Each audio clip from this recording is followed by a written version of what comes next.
우리 오늘 144편 시편 14절과 15절 두 절입니다. 144편 14절과 15절 두 절입니다.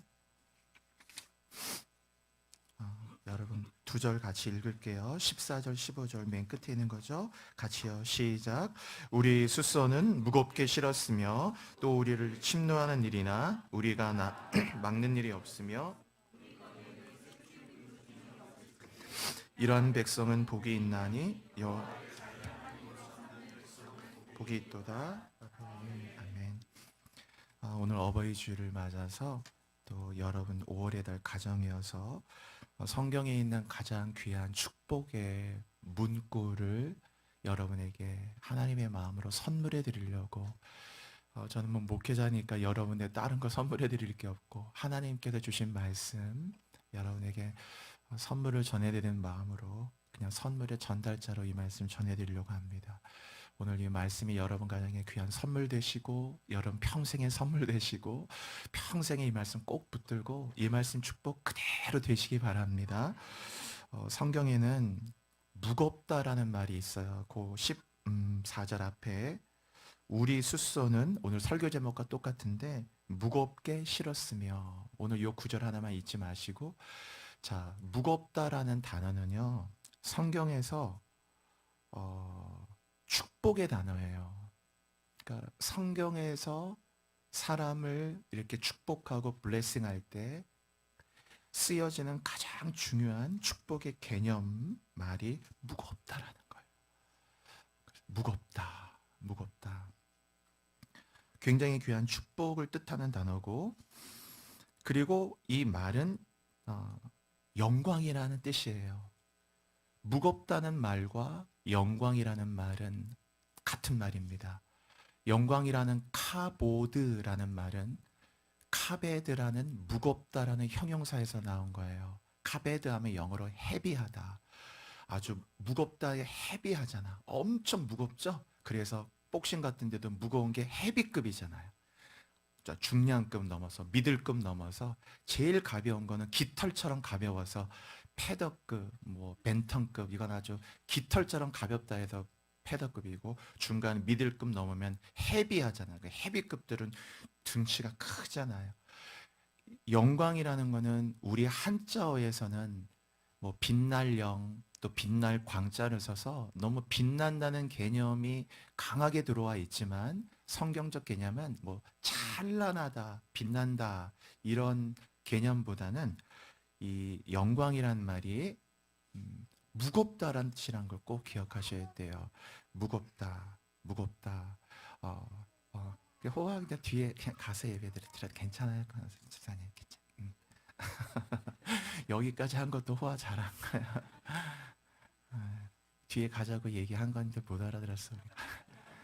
미안해 호아야. 그래서 무겁다라는 말은요, 영광이란 단어와 같다는 걸 기억해야 됩니다. 개념을 여러분 그렇게 생각하면 영광이 새롭게 다가와요. 빛나지 않아도 돼요. 무거우면 그게 영광이에요. 무겁다. 영광이죠. 묵직하다 그거죠. 그래서 무겁기 때문에 이것은 견고하다는 의미를 같이 갖고 있어요. 견고하죠. 너무 무거워서. 반대가 가볍다잖아요, 여러분. 무거움의 반대는 가벼움이기 때문에 성경은 악인의 삶을 말할 때 가볍다라는 말을 써요. 시편 1편 의인의 길은 여호와께서 인정하시나 악인의 길은 망하리로다 하면서 그는 바람에 나는 겨와 같다. 여러분 땅콩 드셔보면은 땅콩 이렇게 껍질 이렇게 까서 그 딱딱한 껍질 말고 보통 일반 땅콩 작은 껍질 까면은 그 껍질이 엄청 가볍죠. 그러니까 쑥 이렇게 훅 불어도 날아가잖아요. 바람에 나는 겨와 같이 가벼워요. 날아가 버리고 없어지고 무게감이 없죠. 그러나 이 무거움 카베드는 견고한 여러분 큰 바위 덩어리 저 강원도의 설악산 같은 데 가시면 뭐 엄청난 이 거대한 강원도의 바위가 있잖아요. 뭐 미국의 로키 산맥에 견주지 못하더라도 큰 바위가. 여러분 그 바위는 우리 교인들 다 함께 밀어도 끄떡도 하지 않은 뭐 산 같은 바위도 있어요. 몇백 명, 몇천 명이 밀어도 흔들리지 않아. 왜? 그 가장 큰 이유는 무겁기 때문에. 종이가 여기 하나 있어요, 여러분. 종이는 가벼워. 그래서 이 종이는 제가 그냥 손으로 이렇게 해도 흔들려요. 힘 줄 필요. 제가 이제 지금 종이 잡고 힘 하나도 안 줬어요. 그래도 종이 다 잡혀. 왜? 너무 가벼우니까. 그리고 제가 종이를 장악하고 종이를 내 맘대로 흔들 수가 있어요. 왜? 가벼우니까. 사람이 가벼운 사람은 아무거나도 잡고 다 흔들어요, 그 사람을. 돈 봉투 몇 개만 줘도 다 그 사람 봉투 갖고 흔들릴 수 있고, 봉투에다 몇백만 원 넣어주고 해서 야 이거 좀 들어줘 해도 다 흔들려요. 도덕, 가치, 중심 다 버리고 다 원하는 대로 잡힌 사람들 흔들리게 해주는 거예요. 그래서 뇌물도 받고 흔들리죠. 뭐가 흔들리잖아요. 이게 사람을 이렇게 장악이 되거든요. 그러나 바위덩어리같이 견고한 사람은 안 그래요. 제가 이미 강단이 이 종이보다 훨씬 무겁죠. 이 강단 제가 예를 들면 이제 왼손으로 이렇게 밀어가지고 여기에 힘 세신 분들이 확 하면 되겠지만 저는 그렇게 힘 못 세니까 제가 이렇게 해가지고 못 들어요. 왼손 한 손으로. 왜? 끄떡도 안 해. 지금 엄청 힘 줬거든요. 힘 안 준 것 같죠? 힘 엄청 줬어요. 응? 아래에다 그냥 힘, 막 이 코에다 힘 주고. 그래도 저는 이게 안 들려요. 왜? 무거워. 너무 무거우니까 안 흔들려요. 바위 덩어리가 얼마나 무겁겠어요. 흔들리지 않죠? 영광이라는 것은 자꾸 빛난다 쪽으로 생각하지 말고 원래 카베이기 때문에 무거워요. 그래서 하나님은 흔들리지 않아요. 내가 뭐 조금 죄가 있고 부족하다고 해서 하나님이 지금부터 넌 내 자식도 아니고 이러지 않는다. 그는 천년만년 우리를 향한 사람 일관되고 똑같고, 그분이 주는 사랑의 무게감은 아들의 피값으로 우리를 사랑하시는 거예요. 그냥 뭐 돈 몇 푼, 5만 원짜리 몇 개 봉투 얹어서 사랑해가 아니고, 그는 그 아들의 피값으로 그 생명의 무게감을 보시라고. 여러분, 그렇게 사랑하기 때문에 우리를 향한 사랑은 변함이 없어요. 부모님의 사랑이라는 게 그래 큰 거잖아요, 여러분. 그래서 이 무겁다라는 것이 성경에 정말 축복의 단어예요. 가볍지 않아야 된다는 거죠. 무겁다라는 것은 가장 큰 존경과 존중의 의미가 들어가 있어요. 그래서 내가 당신을 존중합니다, 내가 당신을 리스펙합니다 라고 할 때 그게 무게예요. 얼마나 많은 무게를 실느냐에 따라서 존중감은 더해지겠죠. 더 많은 무게를 실으면 그 엄청난 무게가 실리는 거예요. 부모를 공경하라, 10계명의 5계명인데 내 부모를 공경하라 할 때 그 공경하다는 히브리어는 바로 이 카베드에서 나온 동사예요. 무겁게 여기다라는 뜻이에요. 그래서 무거운 게 공경하다라는 동사가 돼요. 명사가 되면 카보도 영광이 되고, 한 묶음이라는 걸 알 수 있죠. 공경하는 것과 영광과 무겁다, 이게 다 카보도예요. 다 무거운 거예요. 그러니까 부모를 공경하라는 게 뭡니까? 아이 부모님 건강하세요 뭐 이런 게 아니고, 진짜 그 부모님을 내 인생의 가장 큰 무게감 있는 존재로 대하라는 뜻이에요. 그게 그런 뜻이에요. 근데 이 카보드란 말은 동사를 쓰일 때는 대상이 두 군데밖에 없어요. 이 공경하라는 카베드는 하나님과 부모님에게만 쓰이지 다른 대상에 쓰이지 않아요.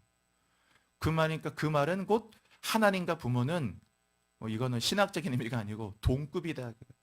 하나님은 만물의 창조주고 생명을 창조하신 분이고 주권자고, 부모님도 당연히 하나님의 피조물이지만 어쨌든 그 부모를 통해서 우리의 생명을 낳았기 때문에 이 부모는 내 생명의 조성자예요. 생명의 유출자, 생명의 근원이란 말이에요. 여기서. 그렇기 때문에 부모를 보면서 하나님의 존재를 생각하도록 만든 거예요. 그래서 제가 여러분 말씀드렸잖아요. 하나님 왜 손가락을 10개로 만들었을까? 손가락의 개수까지 의미가 있다, 그거 여러분. 왜 발가락을 10개, 손가락 10개 만들었느냐? 엄마의 자궁에서 10개월을 있기 때문에 네 손가락 10개를 보면서 너 저절로 태어난 게 아니고 네가 엄마 뱃속에서 10달이나 있었다는 사실을 기억하라는 거예요. 그래서 손가락도 10개로 만든 거예요. 하나님이 여러분 얼마나 섬세한 분인 줄 아세요? 그래서 이 공경하다는 것은 가장 무겁게 여긴다는 뜻이에요. 여러분, 그래서 무게를 달아보면 돼. 뭐든지 내가 얼마나 귀하게 그분을 여기느냐는 성경은 무게로 다는 거예요. 무게로. 엄마의 생신이 있어요. 친구의 절친의 생일 파티가 공교롭게 같았어요. 여러분, 아무리 절친이라고 해도 둘 중에 뭐 시간이 다른다면 뭐 여기저기 할 수 있지만 저녁 시간에 저녁 먹는 같이 뭐 생일 축하의 시간을 갖는다면 정말 빠뜨릴 수 없는 절친의 생일 파티가 더 중요해요, 여러분. 어머니의 생신에서 같이 함께 모여 식사하는 게 중요해요. 두 개 결국 무게를 달아봐야 되는데 어느 쪽의 무게냐? 이거는 견줄 수 없는 무게다 그거예요. 아무리 이게 절친의 생일이 귀하지 않다는 의미가 아니죠. 이 무게가 견줄 수 없는 거예요. 절친이 10명이고 어떤 일이 있더라도 어머니의 생신과 비교가 안 된다. 왜? 이 무게감은 바꿀 수 없다. 여러분이 하나님을 대할 때 하나님을 그냥 종이짝처럼 가볍게 여기면 뭐 하나님 뭐 믿으면 그만 안 믿으면 그만하면 하나님도 결국 그렇게밖에 안 돼요.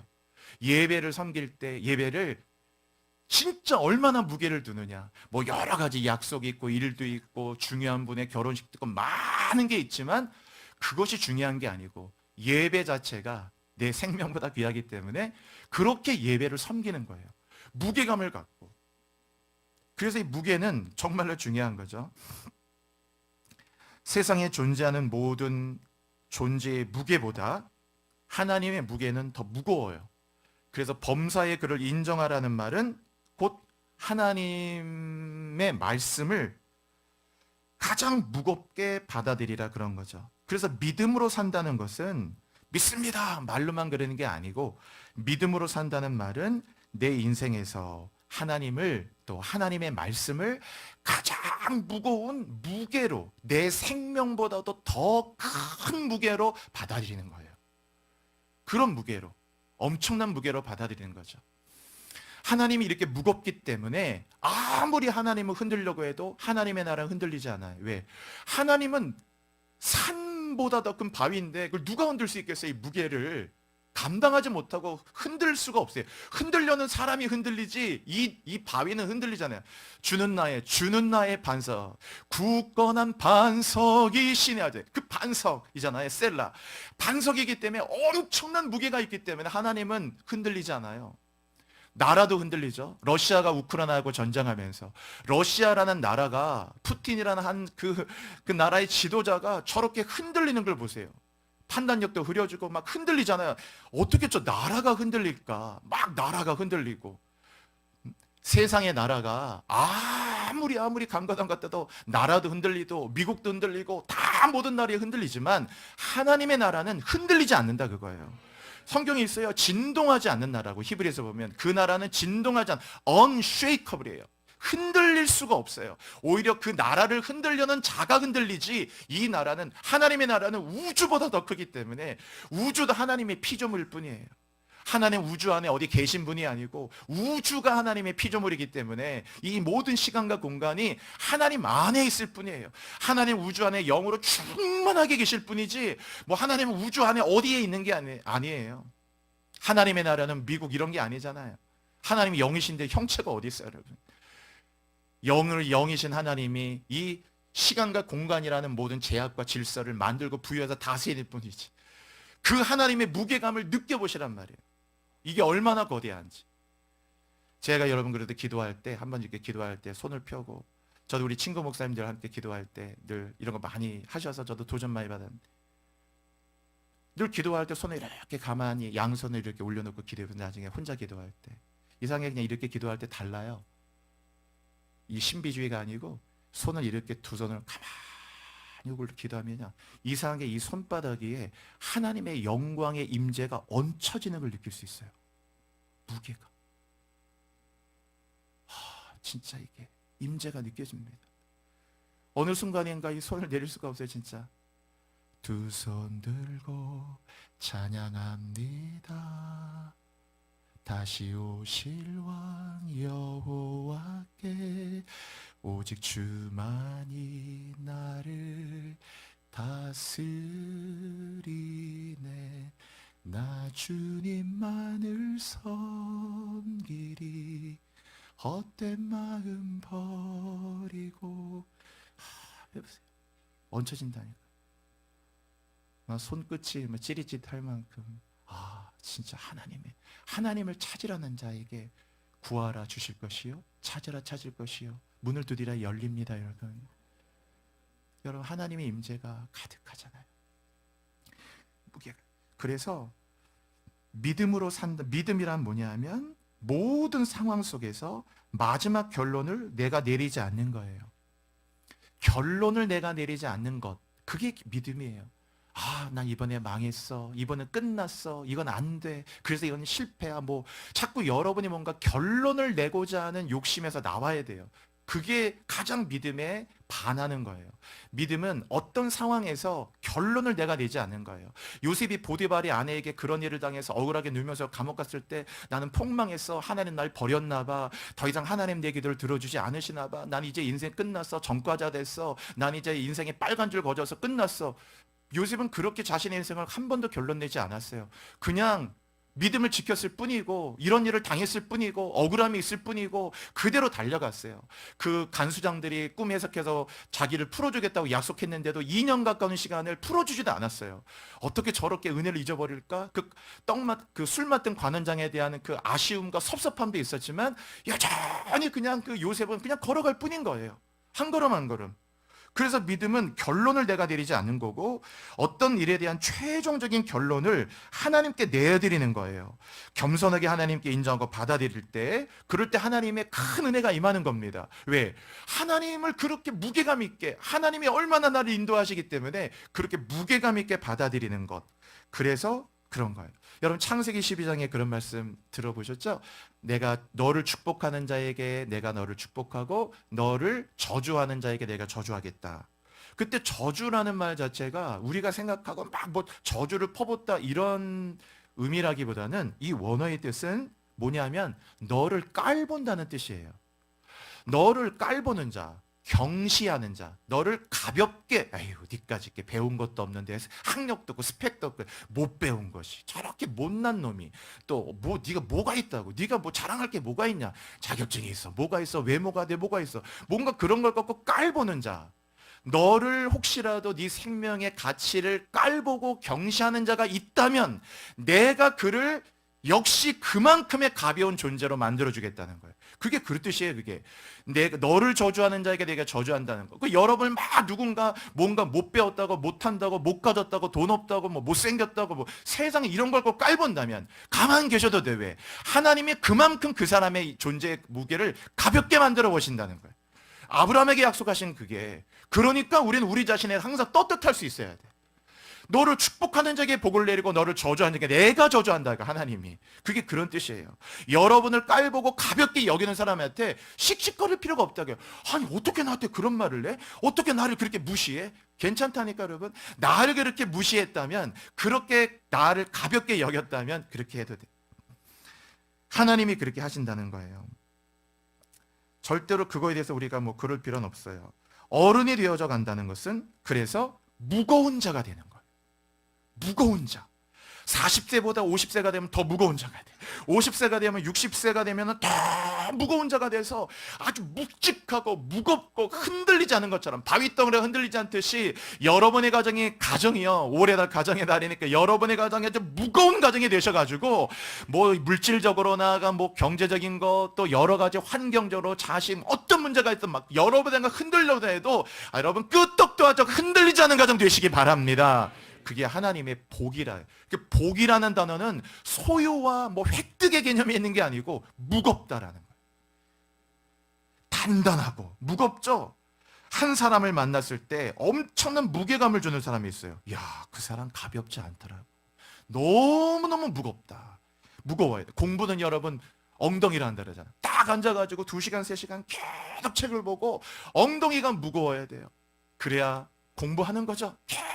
지근히 앉아가지고 무거운 마음으로 하는 거예요. 사람은 공부할 때는 엉덩이가 무겁지만 사랑할 땐 입이 무거워야 돼. 잠언에도 보면 입이 가벼운 사람과 사귀지 말라고 그랬어요. 입이 가벼워. 그래서 누구에게 들은 얘기를 자꾸 또 전하고 가서 또 얘기하고 해서 어떻게 저렇게 입이 이렇게 가벼울까? 응? 입이 가벼우면 안 돼. 입이 무거워야 신뢰가 돼. 그 사람은 무조건 신뢰할 수 있어요. 저도 그것 때문에 늘 기도해요. 왜 목회를 하다 보니까 성도분들의 아픔 또 가정의 어려움들 남에게 알릴 수 없는 비밀 같은 많은 일들을 듣게 되고 기도 부탁을 받잖아요. 그래서 제 원칙도 끝까지 하나님께 드린 원칙 중에 하나는 성도분에게 기도와 목회를 통해서 알게 됐다는 가정의 비밀과 아픔과 그분만이 하는 기도 제목들을 다 어떤 일 듣는 건 하여튼 제 무덤에 들어갈 때까지는 저는 가지고 가지 절대로 입을 안 열어요. 그게 하나님께 드린 제 기도의 원칙이에요. 제 아내에게도 제가 다 말하지 않아요. 어떤 것은 기도를 부탁해야 되는 일은 제가 들었을 때 얘기하지만 굳이 이걸 아내에게 얘기하지 않아야 되는 일은 아내가 아무리 사모라도 제가 얘기하지 않아요. 제 아내가 모르는 일이 많아요. 얘기 안 하니까. 야, 얘기 안 합니다. 그런 얘기 안 해요. 굳이 그 사람 꼭 기도를 해야 되는 일이라면 이거 기도 부탁하고 얘기하지만 왜냐하면 아내라도 내 입을 무겁게 지켜야 되잖아요. 전 무조건 제가 다 모든 거 끌어안고 무덤에 가야지, 하나님 나라 가야지. 어떻게 성도분들이 자신의 삶의 그 소중한 것을 알렸는데 이것을 제가 입 밖으로 내면 안 되잖아요. 제가 아무리 뭐 다른 일은 버벅하고 못하더라도 그 정도의 무게감은 가져야 목회를 할 거 아니겠어요? 절대 할 수 없죠. 사람의 장기 가운데 간도 있고 콩팥도 있고 신장도 있고 심장도 있지만 제일 무거운 게 뭐죠? 간이랬죠. 간, 리버. 그래서 간이 히브리 말로 카보드예요. 똑같아요. 레위기 공부할 때 배웠죠? 간. 제일 무겁기 때문에 간이 중요한 거예요. 간. 무겁다. 사람이 절대 가볍다. 그래서 오늘의 축복의 단어가 뭐냐? 거기에 오늘 설교 제목 그대로예요. 본문 그대로 썼기 때문에 우리의 숫소는 무겁게 실었다는 거예요. 자, 무겁게 실었다라는 거. 우리의 숫소는 소가 끄는 수레를 말하는 것이고요. 카트, 소가 끄는 이 수레, 소가 본인 위에 싣거나 수레인데 여기 무겁게 실었다. 요 실었다, 무겁게 실었다라는 동사는 여기 사발이라고 그래서 원래는 이게 무슨 뜻이냐면요. 그 임신한 여자분들이 배가 이렇게 부른 거 있죠. 곧 출산을 앞두고 이렇게 배가 이렇게 불렀을 때 그 상태 얘기하는 거예요.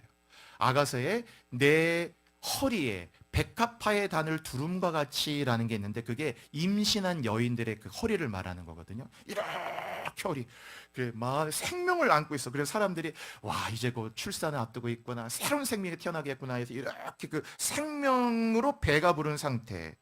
그게 지금 저 무겁게 실었다는 거예요. 가장 가치 있는 것을 지금 뱃속에서 갖고 있는 거잖아요.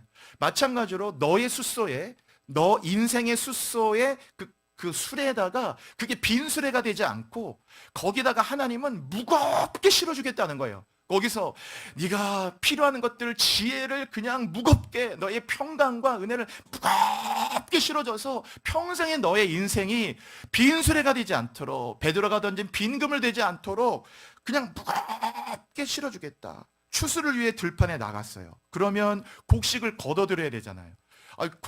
들판에 갔다가 빈수레로 들어오면 안 되죠. 보리를 거두든 밀을 거두든 쌀을 거두든 곡식을 아주 풍부하게 아주 가득, 막 숫소도, 여기 소도 아니야, 숫소잖아요. 숫소. 이 숫소도 막 이렇게 끌어오기가 버거울 만큼 너무 무거워서 그 정도로 묵직하게, 아주 헤비하게, 아주 무겁게 싣고 아주 꽉 가득 안고 돌아오는 거죠.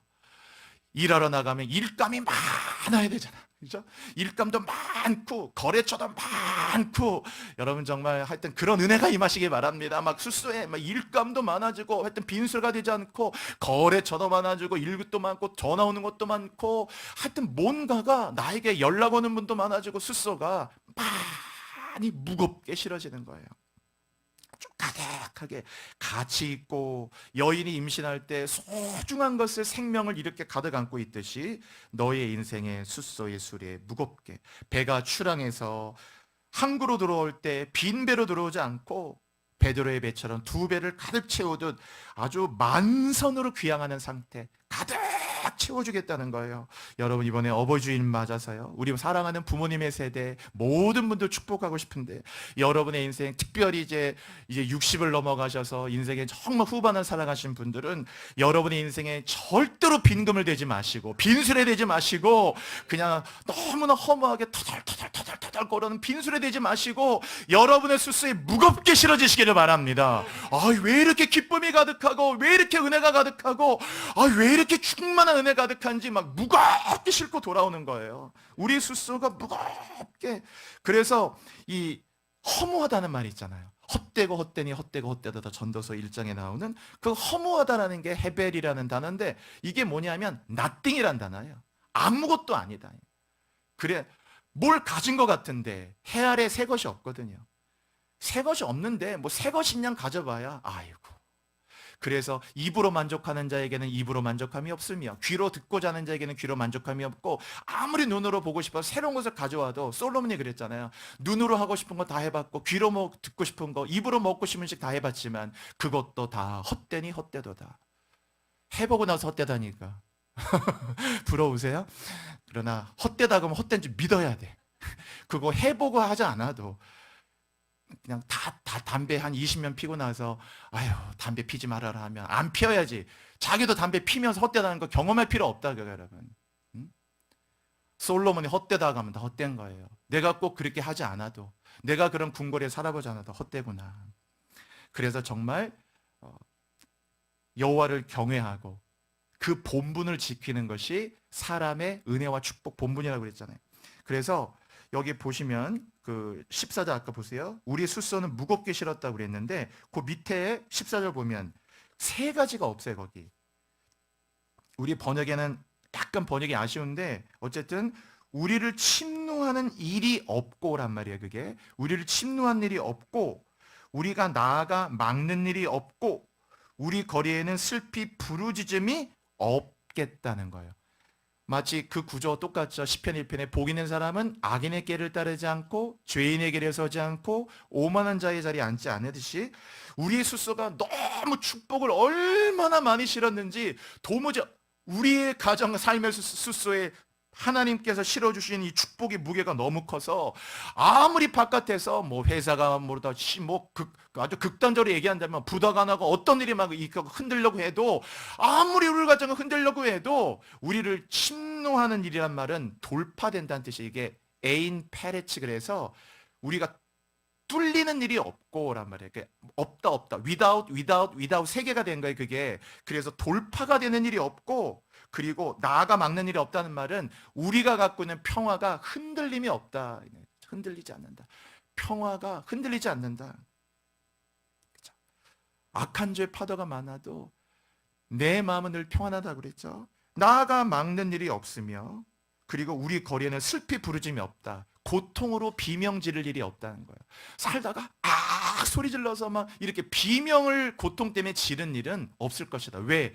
우리의 숫소에 무겁게 너무나 많은 평강과 축복을 실어주셔서 아무리 바깥에서 이렇게 많은 것들이 대적과 무슨 일이 있어도 무슨 일을 만나든지 내가 흔들리는 게 아니고 만사 형통하리라 그랬잖아요. 다 침노한 일도 없고 나아가 이 세 가지가 없다 하면서 이러한 백성은 복이 있나니 여호와를 자기 하나님으로 삼은 백성이 복이 있다 하면서 이 복을 선포하는 거거든요. 여러분의 복이 되시기를 바랍니다. 성경 구절 찾으면서 오늘 이제 정리하며 할게요. 여러분 그 룻기서에 있는 말씀 볼까요?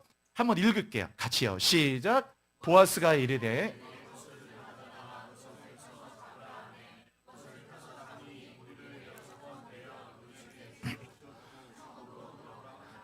제가 룻기 묵상하다가 너무 이 구절이 은혜가 돼가지고 성경을 막 읽을 수가 없었어요. 3장 15절 읽다가 나오미와 룻이 모압 땅에서 다 잃고 돌아와서 먹을 양식이 없었어요. 너무 배고프고 양식을 어떻게 얻나. 그래서 이 나오미의 안내를 받고 이제 룻이 며느리가 그냥 이삭이라도 주스려고. 이삭은 땅바닥에 떨어진 거 주는 거잖아요. 땅바닥에 떨어진 거 나다를 줍는 거잖아요. 주워봐야 뭐 몇 개를 줍겠어요. 그래서 그거 하나 주우려고 보아스라는 사람의 밭에 갔거든요.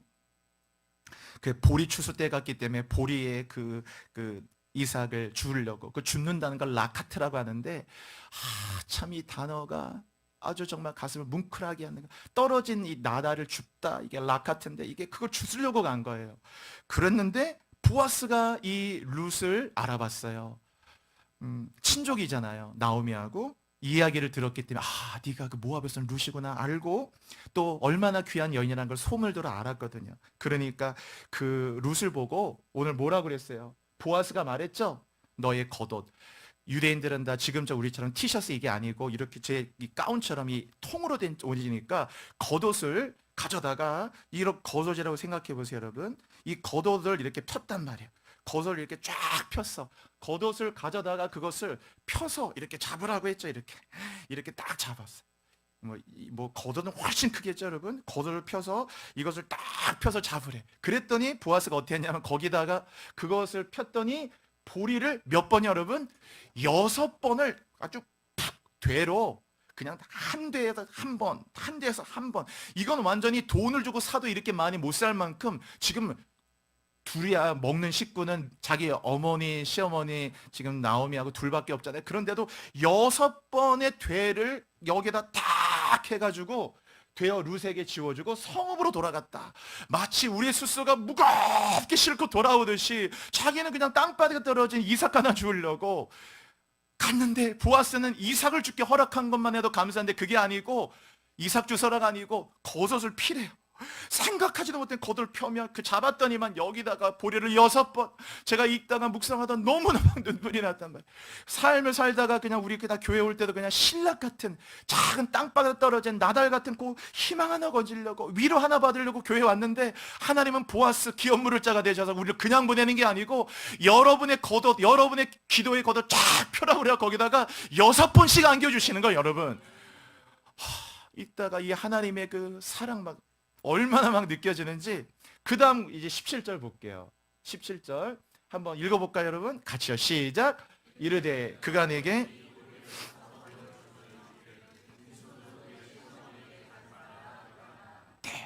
그래서 이제 시어머니가 물어봤단 말이에요. 이게 너 지금 이삭 주스러 갔는데 이게 어떻게 된 거냐? 너 왜 이렇게 무겁게 싣고 돌아왔느냐 물어봤더니 이제 룻이 대답하는 거예요. 그 보아스에 갔는데 그 밭에 갔는데 그 보아스가 내게 이 보리를 6번이나 되어주면서 말하기를 그 다음 구절 보세요. 빈손으로 네 시어머니에게 가지 말아라. 보아스는 그 빈손으로 돌려보내지 않고 너의 빈손으로 시어머니 나오미를 내가 하는데 빈손으로 나오미에게 가지 말아라 하고 딱 펴서 여러분 오늘도 어떤 마음으로 오셨는데 여러분 한 분도 빈손으로 돌아가지 않을 줄로 믿습니다. 하나님이 다 걷어펴면요 은혜를 어떤 모습이든지 생각하지도 않게 거기에 6번씩 되어주는 거예요. 이게 하나님 마음이죠. 자, 그 다음 구절 한번 또 볼게요, 여러분. 자, 여기 보면 평강의 풍성함의 말이 있잖아요. 하나님이 주신 평강이 얼마나 풍성한지 마치 6번 되어주는 그 보리와 같이 달이 다 할 때까지 여러분의 인생이 끝날까지 그 평강이 얼마나 평강을 무겁게 실어주는데 평강이 너무 많아가지고 아무리 세상에서 뭐 이겼다 안 됐다 저거 안 돼 무슨 일을 그 흔들려고 해도 여러분 하나님의 나라가 진동하지 않는 나라 이듯이 여러분의 가정이 진동하지 않는 인생이 되고 흔들리지 않는 아주 무겁고도 견고한 삶이 되시기를 축복합니다. 마지막 구절이에요. 에베소에 있는 구절. 제가 그냥 읽을게요. 이는 그리스도 예수 안에서 우리에게 주신 자비하심으로써 그 은혜의 풍성함이라고 하지 않고 하나 더 덧붙여 놨어요. 그 은혜의 뭐라고 그랬죠? 지극히 풍성함. 뭐 말씀 묵상하다가 아이고 저게 또 얼마나 은혜가 되는지 바울도 더 쓸 말이 없었단 말이에요. 은혜가 얼마나 풍성한지 지극히 풍성하다고 써놨어요. 와 얼마나 풍성한지 이 받은 은혜를 하나님 크신 사랑이잖아요. 하늘을 두루마리 삼고 바다를 먹물 삼아도 한없는 하나님의 사랑 다 기록할 순 없겠네. 이걸 어떻게 얼마나 그 은혜의 지극히 풍성함을 너만 주는 게 아니고 오는 여러 세대 앞으로 너의 자식의 자식의 자식의 자식까지 하나님은 고갈되고 메마르지 않아요. 여러분 지금 라오스, 태국 이쪽에 있는 곳에 메콩강이라는 어마어마한 강이 있는데 메콩강이 지금 다 말랐어요. 여러분 바닥을 드러냈다. 바닥을. 그 거대한 메콩강이 왜 바닥 나는 줄 아세요? 메콩강이 저렇게 말라붙은 게 중국의 상수원이 중국에서부터 흐르잖아요. 중국에서 댐을 무려 14개나 만들었는데 14개의 댐에서 이 물을 흘려보내놨거든요. 가둬놨어요. 그러니까 하류 쪽에 있는 메콩강이 다 바닥을 대고 말라버렸어요. 메콩강이 마를 줄 누가 알았겠어요. 그러나 하나님의 은혜는 마르지 않는 셈이 여러분. 마르지 않아. 오는 여러 세대 정말 주님 오신 그날까지 그 은혜의 지극히 풍성함을 너만이 아니고 너의 자식만이 아니고 오는 모든 세대의 하나님의 풍성함을 여러분에게 전하게 될 줄로 믿습니다. 그게 하나님의 은총이라는 거예요. 무겁게 실어주신다. 그런 거죠. 여러분 말씀 한 절만 묵상해도요 하나님은 무겁게 실어줘요.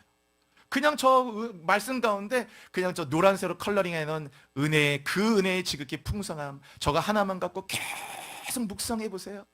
저 묵상 한 절 하는데 그 묵상의 수레에 하나님은 그 말씀의 깨달음과 감동과 울림과 도전과 때로는 그 말씀의 찔림과 말씀을 통한 소망과 희망과 꿈 얼마나 많이 주시는지 한 문장도 아니고 문장도 아니고 저 작은 한 구절 만 묵상했는데도 그 묵상의 술에 너의 숫소에다가 무겁게 실어주는 거예요.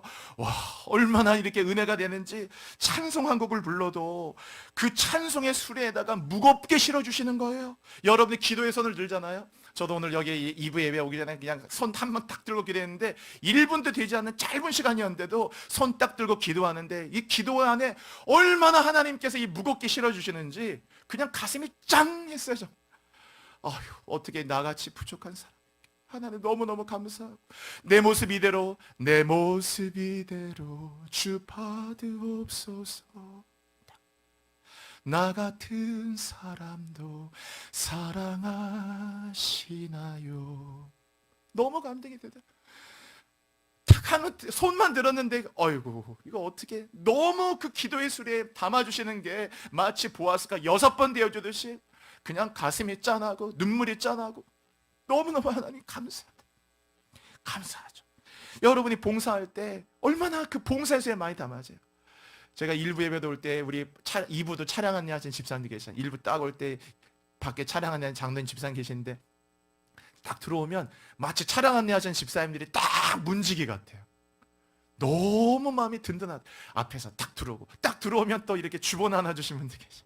주본 안아주시고 밝은 얼굴로 맞아주시고 한 분 한 분들이 얼마나 봉사해주시고 예배해주시고 섬겨주시고 다 청소해주시고 교회 학교에 섬겨주시고 다 모든 것들 어제도 저녁 늦게까지 뭐 어버이날 선물 준비한다고 우리 여전대원들 제가 보니까 저도 어젯밤 거의 11시 다 넘어 들어갔는데 그 시간까지 다 또 이렇게 하나하나 이렇게 준비하시고 와 한 분 한 분들 너무 감사하죠. 그 봉사의 수레에 얼마나 많은 걸 담아주시겠어요. 예배를 드릴 때 이번 몽골 단계 선교 가는데 늘 기도해요. 이 말씀 붙들고 하나님 몽골 단계 선교에 가서 빈 수레로 돌아오지 말게 하시고 몽골 단계 선교 가서 그 간 분들이 다 돌아올 때는 하나님 그 몽골 단계 선교의 그 수레 숫소에 무겁게 싣고 돌아오게 하여 주옵소서. 막 감동이 되고 저들 평생이 변화되고 무겁게 싣고 돌아오도록 이번에 또 전교인 야유회대 있잖아요. 27일 날 심쿵소풍 아시죠 여러분? 기도하고 있어요. 여러분 은혜도 예배로 되는 게 있고 교제로 되는 게 있어요. 하나님만 만나서 안 돼요. 여러분 반드시 사람도 만나라고 주었기 때문에 맨날 수직만 있으면 안 돼요. 예배 수직하는 것도 있지만 함께 모여서 같이 그냥 밥 먹는 거예요. 뭐 여러 가지 불편도 있고 뭐 껄끄러운 사람도 있을 수 있겠지만 그런 벽을 뛰어넘으셔서 그냥 가서 그냥 같이 밥 먹고 얘기하고 별거 아닌 것 같지만 막상 또 그 시간을 가져보면 큰 은혜가 됩니다. 아 그런 게 있구나. 그 수레에 하나님 우리 기쁨과 생각까지도 못했던 그 야유에도 하나님 앞에 하나님 그 수레에다가 가장 무겁게 실어주옵소서. 여러분 이제 오늘 말씀 마치고 기도하는 시간 가질 건데요. 누가복음 15장에 그거 아시죠? 탕자가 돌아올 때 아버지는 아무것도 묻지도 않았어요. 진짜 아무것도 안 물었어요. 너 어디 있었냐? 돈 어떻게 잃어버렸냐? 어떻게 다 허랑방탕했냐? 얘기해봐라. 그런 말 없더라고요. 그래서 묻지 않는 그 아버지가 참 아들에게 얼마나 고마웠을까. 그냥 아버지는 기다리고 아들을 보자마자 달려나가가지고 안아주시잖아요. 그냥 안아주시고 품에 안아주시잖아요. 그 너른 품에 안아주시죠. 쥐엄 열매도 먹을 게 없었던 그 빈수레 같은 그 탕자 아들이죠. 그런데 아들에게 막 쥐염 열매가 뭡니까? 송아지 고기로 잔치를 베풀고, 그리고 손에 가락지 끼워주고, 신발도 못 신고 맨발로 노예같이 달려왔던 그에게 신발, 제일 좋은 옷과 신발을 얹혀주시고, 그 아들에게요, 그냥 그 아들의 인생의 수수에 무겁게 실어주시는 거예요. 그 아버지가 얼마나 많은 것들을 실어주시는지. 여러분, 오늘 이후로 더 이상 여러분 쥐염 열매 먹는 인생 되지 마시고, 여러분의 삶이 아주 풍성한, 아주 숫소처럼 무겁게 싣고 가시길 바랍니다. 그런데 그 큰아들 늘 아시잖아요. 늘 그냥 아버지 곁에 있는 것 같은데, 그 큰아들은 왜 이렇게 항상 빈수레인지 몰라요. 염소 새끼도 받은 게 없대요. 늘 빈수레요. 항상 텅 비고 무겁게 싣고 가질 못해요. 여러분, 절대로 그 누가복음 15장의 그 큰아들이 누굽니까? 그게 유대인을 말하는 거예요. 유대인, 먼저 하나님 믿었던 유대인. 그리고 그 작은 아들이 누구예요? 이방인 말하는 거예요. 우리 그 원래 의미는 예수 나중에 믿었지만, 오늘 이 가정의 달에 여러분이 오늘 설교 제목 그대로 같이 한번 해볼게요. 우리 숫소는 무겁게 실었으며, 오늘 하나님께서 이 축복의 문구가 다 여러분의 축복이 되고 여러분의 가정이 복이 되고, 얼마나 무겁게 실었는지 도무지 밖에서 뭐 재정, 경제적인 거, 빚, 뭐 암, 뭐 부도, 어떤 일, 사고, 어떤 일로 흔들려고 해도 흔들려지지 않는 엄청난 하나님의 은혜의 질기 풍성을 드리는 여러분 되시기를 축복합니다. 우리 함께 기도할게요. 여러분, 하나님 앞에 우리 가정이 이런 우리 숫소가 무겁게 실듯이 이런 복을 받는 가정 되게 하시고, 주님, 나의 삶이 이런 삶이 되도록 인도하여 주시고, 우리의 숫소가 무겁게 실듯이 절대로 하나님의 빈술에 또 빈금을 대주고 가볍게 허탕치는 인생 되고 꽝치는 인생 되지 않도록, 아버지 하나님 앞에 영원한 영생 복락 누리는 하나님 내 잔이 넘치는 인생이 되게 하여 주옵소서.